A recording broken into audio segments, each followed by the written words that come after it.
ஒரு layer அனார்கலிக்கு fabric requirement எப்படி calculate பண்ணுறது அப்படின்னு இந்த வீடியோவில் பார்க்கலாங்க. ஃபுல் லென்த் வந்து பார்த்தீங்கன்னா 52 இன்ச்சஸ் எடுத்திருக்கேன். அண்ட் மேலே யோக்குக்கு வந்து 14 இன்ச்சஸ், கீழே ஸ்கர்ட் வந்து பார்த்தீங்கன்னா மொத்தமாக 38 இன்ச்சஸ் எடுத்திருக்கேன். 3 லேயர் வச்ச மாதிரி நான் இங்கே போட்டிருக்கேன். ஃபர்ஸ்ட்டு வந்து இந்த ஸ்கர்ட்டுக்கு லென்த் எப்படி கால்குலேட் பண்ணுறது அப்படின்னு பார்க்கலாங்க. லேயர் 1, லேயர் 2 அண்ட் லேயர் 3க்கு தனித்தனியாக நம்ம லென்த்தை வந்து ஃபிக்ஸ் பண்ணணும்.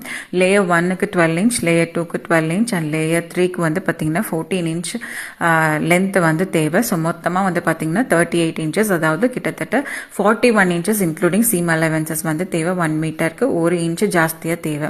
இது வந்து லென்த்துக்கு. சர்க்குலர் போர்ஷனுக்கு இன்டூ 2 டைம்ஸ் வந்து தேவை, அதாவது இதுக்கான with. So 1 metre into 2 41 into 2 போடும்போது நமக்கு வந்து 82 இன்ச்சஸ், அதாவது மொத்தமாக 2 மீட்டர்ஸ் வந்து கீழே ஸ்கர்ட்டுக்கு மட்டும். அண்ட் மேலே யோக்குக்கு வந்து பார்த்தீங்கன்னா 1.25 metre for the short sleeve. So இந்த மாதிரி நிறைய டிப்ஸ் நீங்கள் லேர்ன் பண்ணணும் அப்படின்னா கமிங் ஜூலை 7th ஸ்டார்ட் ஆகிற ஆன்லைன் 2 months கோர்ஸில் சீக்கிரம் என்ரோல் பண்ணுங்க.